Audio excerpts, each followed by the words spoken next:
남편 유재진 베드로에게 여보, 어둡고 지루한 겨울옷을 벗고 상큼한 봄옷을 입었습니다.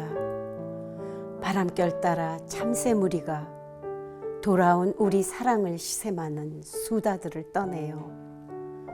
당신을 모시고 와 아늑한 집에서 마주보며 노을빛 사랑에 물들게 해주신 자비의 주님께 감사를 드립니다.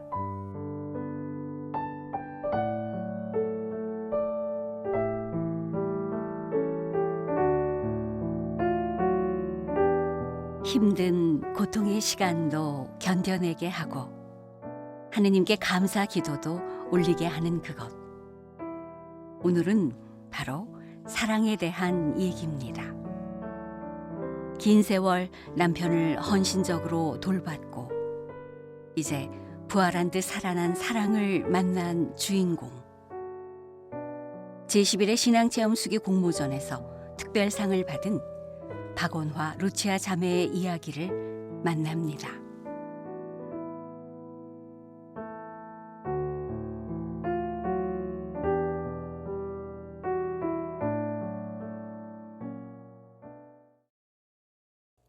여보, 이거 재진하고 날 러브. 침대에 누워 움직일 수 없는 남편과 하루 24시간을 함께하는 루치아 자매. 그녀와 남편의 사랑은 어떻게 시작됐을까요?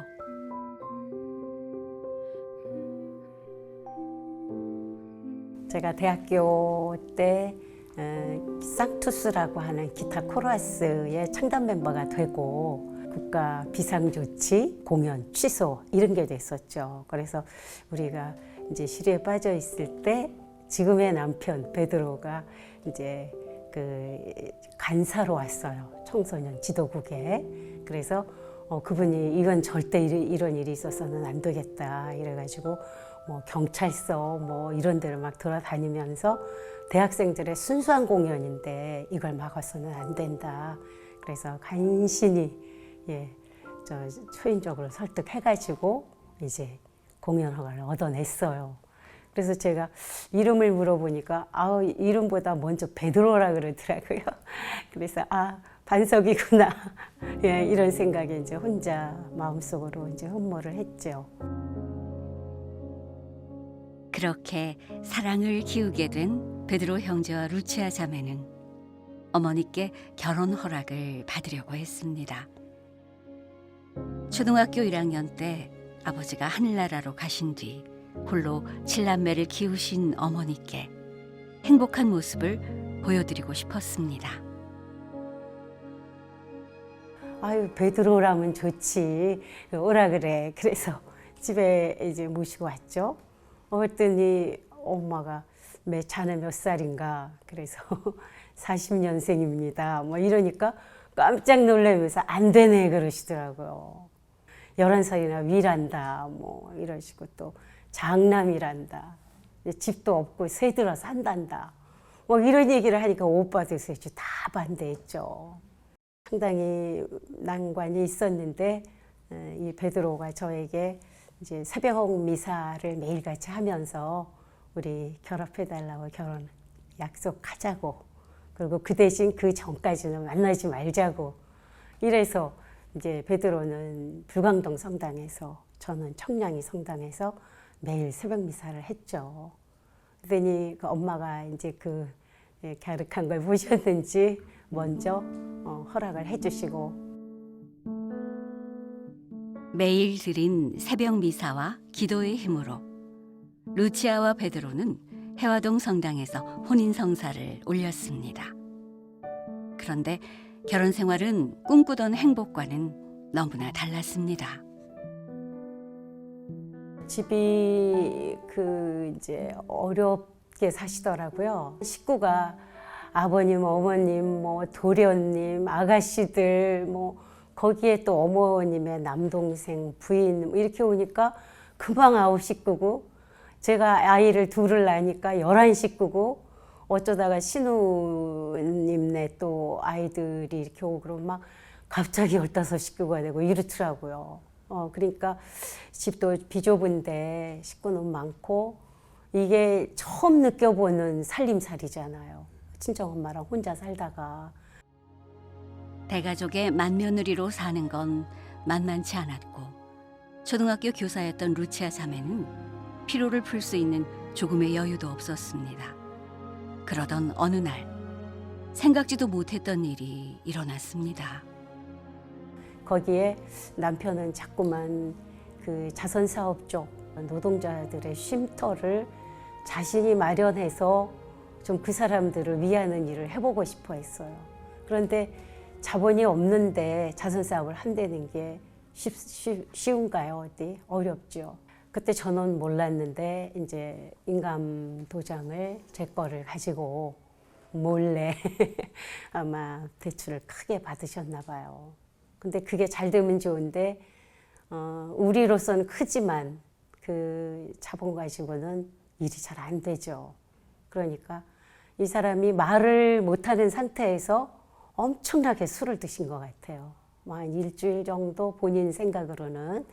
그래서 그렇게 막 정말 길에서 쓰러지고 엎혀오고 뭐 이러더니 이제 뇌출혈로 이제 쓰러지고 병원에 입원해서 중환자실에서 있는 동안에 집에는 막 경무에 딱지가 붙이고 집이 넘어가고. 가족의 건강을 위한 기도. 저희 가족을 온갖 질병의 위험에서 구해주시오. 건강을. 희망이 보이지 않았던 시간, 할 수 있는 건 기도뿐이었습니다. 주님, 어떤 고통이라도 달게 받겠으니 제 남편 베드로를 살려주소서. 그래서 가보니 막 얼굴에 막 거품이 막 이렇게 있고 눈이 이렇게 다른 데로 초점이 가 있고 뭐 완전히 넋이 나가 있고 저는 주님께 그냥 살려달라고만 했어요. 뭐 거기에 따르는 마비가 오고 더 나아가서 돌아가실 수도 있겠지만 저는 그냥 순응을 할 테니 어떤 고난이 오더라도 제가 그걸 달게 받겠으니 일단 살려만 주십시오. 그것만 기도했어요. 루치아 자매는 어머니로부터 물려받은 신앙심이 가슴 깊이 자리했기에 결혼 후 모든 아픔을 이겨낼 수 있었습니다. 마치 수호천사 같던 두 아들 덕에 감사하며 살아낼 수 있었습니다. 하지만 그런 그녀에게도 원망이 든 때가 있었습니다. 이제 원망적인 생각이 든 때가 한 2년 정도 지나서 아버님마저 쓰러지셨어요. 그러니까 아무도 모실 형편이 안 되니까 우리 남편이 우리가 모시자 그러는 거예요. 아니 당신이 모셔요? 내가 모시는 거지. 당신도 버거운데 이 두 어떡하라고 날더러. 그런데 막 비는데 어떡해요. 우리가 합시다. 하느님이 해주시겠지. 이래서 그냥 모시고 왔어요. 양쪽에 대소변 치우고 식사 드리고 뭐 이러는 일이 너무나 힘들더라고요. 그리고 제 방이 없으니까 이제 마루에 이제 조그맣게 이제 임시로 이렇게 파티션 친 골방에서 그땐 너무 원망스러웠어요. 그래서 지금 이렇게 돌아보면 이거밖에 없었던 것 같아요. 기도밖에. 제 마음속에 주님 상처 깊이 새겨주소서. 한때 이혼을 생각하지 않았던 것도 아니지만 십자가를 지고 가시다 3번이나 넘어지신 주님을 기억했습니다. 주님의 순환은 루치아 자매에게 따뜻한 위로가 돼 주었습니다. 제가 십자가의 길도 그렇고 묵주 기도에서 이 고통의 신비를 상당히 많이 기도드렸던 것 같아요. 이게 꼭 저를 위한 기도 같고 꼭 들어주실 것 같은 거예요. 그래서 어느 기도보다 저는 그 묵주 기도에서 고통의 신비를 상당히 많이 기도드렸던 것 같아요. 저를 위해서 십자가 지셨다는 게 제가 지금 이거 지고 있는 십자가구나 그런 생각에 더 많이 이렇게 공감이 되고 남편 베드로가 조금씩 지팡이에 의지해 걷기 시작해 이제 한숨을 돌릴 수 있게 되나 보다 했던 그때 또 하나의 가슴 아픈 일이 벌어졌습니다. 비가 큰 비가 내리던 날이에요. 제가 출근하면서 여보 오늘 밖에 나오지 마세요. 비도 많이 오고 물도 엄청나게 바닥에 많으니까 오지 마세요. 이랬는데 아파트 계단을 이렇게 내려가다가 그 물이 워낙 흥건하니까 지팡이가 그쪽으로 미끄러지면서 몇 번을 굴렀다 그래요. 집에 와서는 그대로 누워 있게 되고 수시로 전화를 하고 막 바쁜데도 그래서 교감생이 미안해요 하고 집에 와 보면 엎어져서 막 소변통이 넘어가고 먹은 간식 이런 것들 과자 이런 게 있고 뭔가를 이렇게 책을 보고 쓰시고 이런 게 소변통에 젖어서 도저히 이 상황으로는 나는 학교 생활도 할 수 없고 내가 학교 생활을 할 수 없으면 이 사람을 거둘 수도 없고 그랬는데 도련님이 그때 도봉구청에 무슨 총무과장인가 이러셨는데 도련님이 뭔가를 알아보시더니 형수님 장기요양제도라는 게 생겼대요. 이러시는 거예요. 이래서 장기요양제도가 온 게 저는 정말 이건 딱 주님이 저를 위해서 마련한 제도라고 생각이 들었어요. 그래서 장애 등급하니까 판정이 되고 그래서 요양원으로 입소할 수 있도록 그 도련님이 다 해주셨더라고요. 처음엔 난리가 났죠. 예, 왜 나를 여기다 두느냐, 면회 가면 너 언놈하고 잤냐. 그러니까 제가 립스틱이나 무슨 머리나 이런 것들을 다 지우고 헝클어뜨리고 막 학교에서 입은 옷은 벗고 트렁크에 이제 허름한 옷 입고 이렇게 갈아입고 들어가야 돼요. 그렇게 막 초창기에는 막 집에 간다 발버둥하고 이랬지만 나중에는 잘 적응이 되고 이제 제가 십자고상하고 이 묵주 드린 거 묵주 반지 잘 끼고 계시더라고요. 성모님이 지켜주실 거라고 생각이 들고 또 제 나름대로도 매주 토요일은 빠지지 않고 면회를 가려고 노력을 했고 또 토요일이면 기다리시니까 또 그렇게 서로 노력을 한 것 때문에 좀 더 많이 좋아지지 않았을까 싶어요. 남편이 그렇게 요양원에 계시니까 있으니까 이제 저 혼자 시간이잖아요.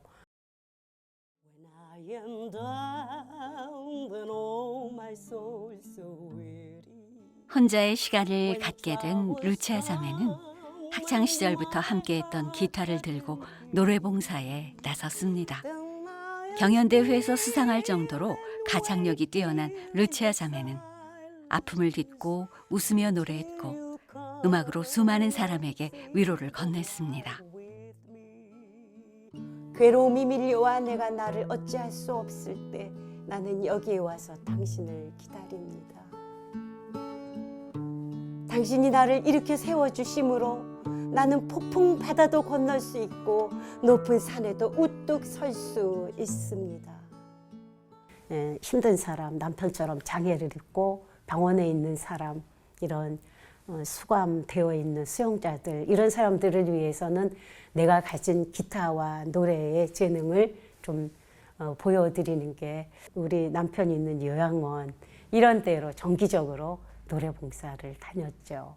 또 그러다 보니까 이런 것이 이제 소문이 나니까 저희 성당의 어르신대학에도 저한테 강의, 레크레이션, 또 종강 이런 개강 이럴 때 좀 즐겁게 해달라 이런 거를 또 해드리니까 또 그 신자들이 또 다른 성당 가장 좋았던 거는 그분들이 이제 그 감사 사례비가 책정이 안 돼 있어서 걱정을 할 때 저는 일체 이런 사례비 받지 않고 정말 즐겁게 기쁘게 하고 싶습니다. 이래서 더 좋아하셨던 것 같아요. 제가 쌍둥이인데요. 쌍둥이 언니하고 같이 둘이서 기타 들고 똑같은 옷 입고 이러고 많이 노래 봉사 활동을 다녔는데 지금 돌아보면 그때처럼 행복한 적도 없었던 것 같아요. 소나기 같은 사랑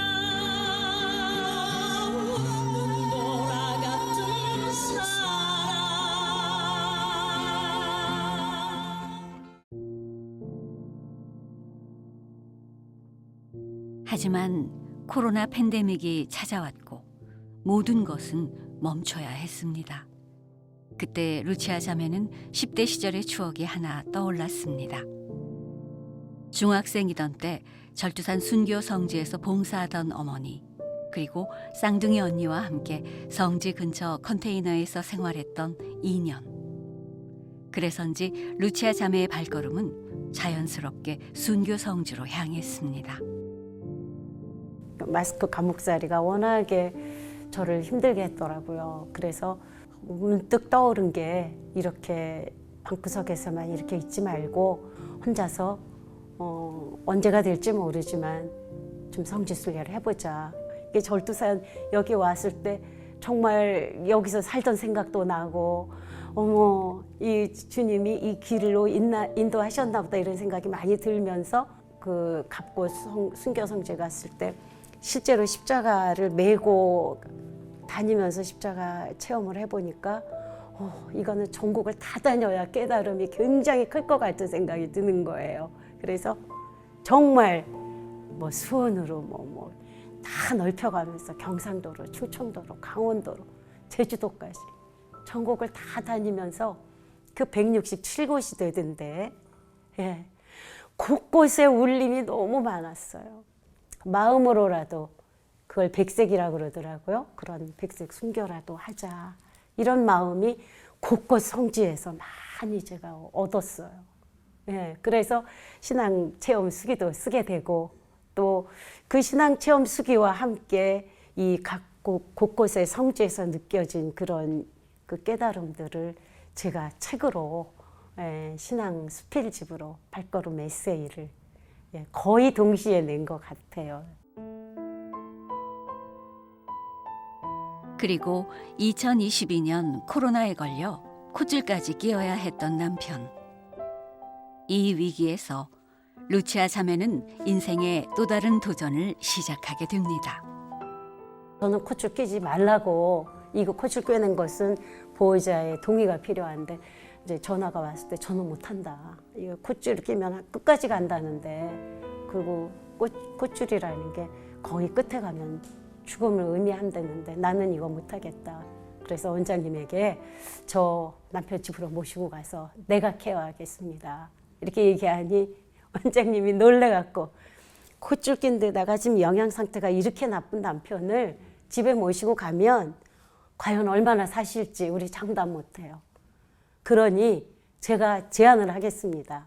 그러니까 요양보호사 자격을 따시고 들어오셔서 케어를 하십시오. 이러시는 거예요. 그래서 이것도 주님이 방법을 알려주셨구나 이렇게 생각을 해가지고 자격증을 따고 그래서 재작년 12월에 요양원 남편이 있는 요양원으로 입소를 했죠. 저도 이제 신앙의 힘도 있고 저는 경험해 보려고 그랬던 거잖아요. 어떻게든 이런 경험을 가지고 남편을 제가 혼자서 케어하려니까 저는 다른 요양보호사들하고 입장이 좀 달랐어요. 그러다 보니까 더 많이 정성을 들였던 것 같고. 루치아 자매는 남편이 있는 요양원에서 6개월 동안 일했고 남편 베드로는 건강이 좋아져 콧줄을 빼고 식사도 가능해졌습니다. 드디어 남편이 집에 오기로 결정됐습니다. 이때 루치아 자매가 남편을 맞이하기 위해 준비한 것이 있었습니다. 근데 저는 제 마음을 좀 무겁지게 해야 되겠더라고요.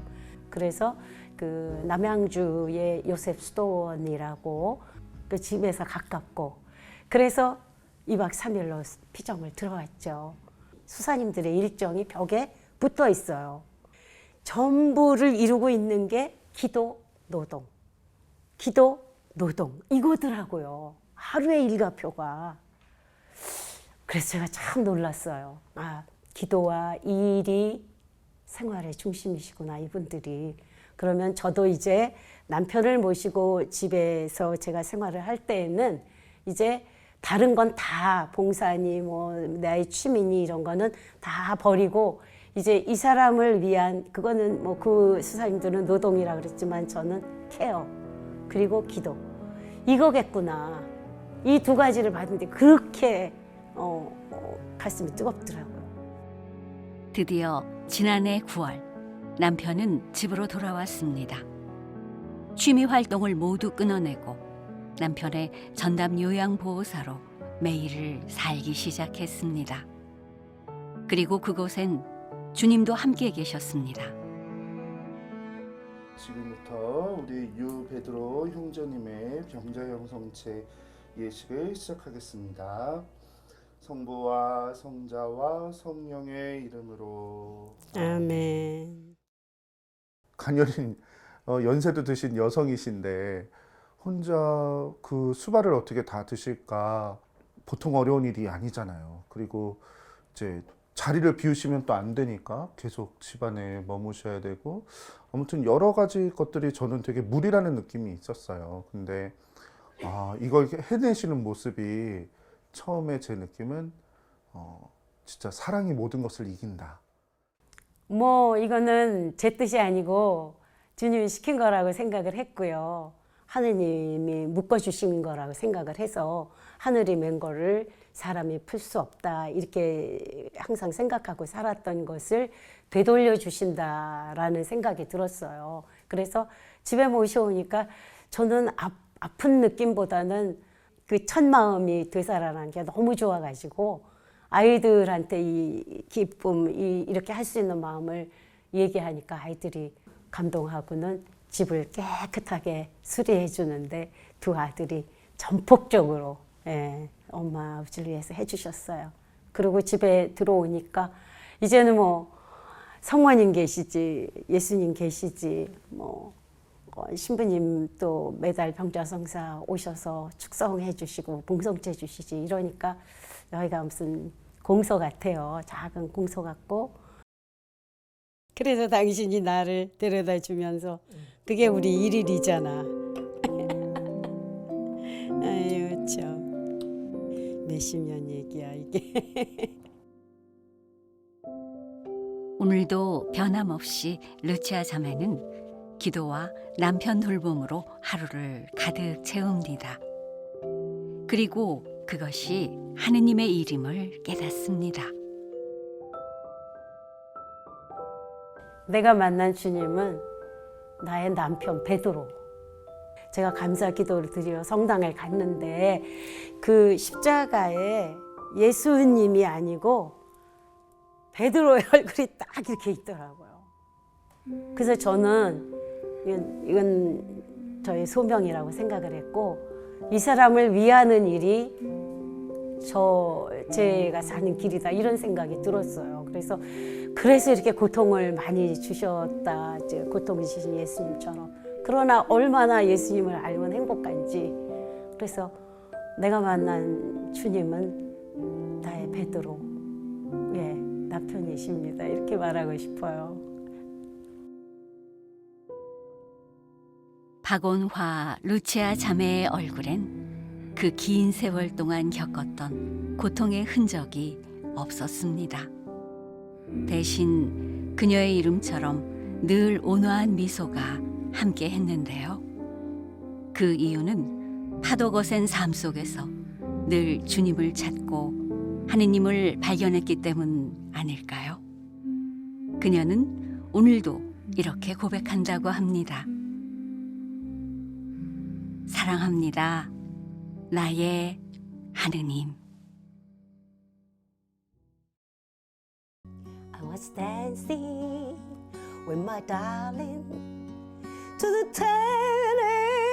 Tennessee waltz, and on our friend I happened to seize. I introduced him to my loved one, and while they were dancing, my friends stole my sweetest from me.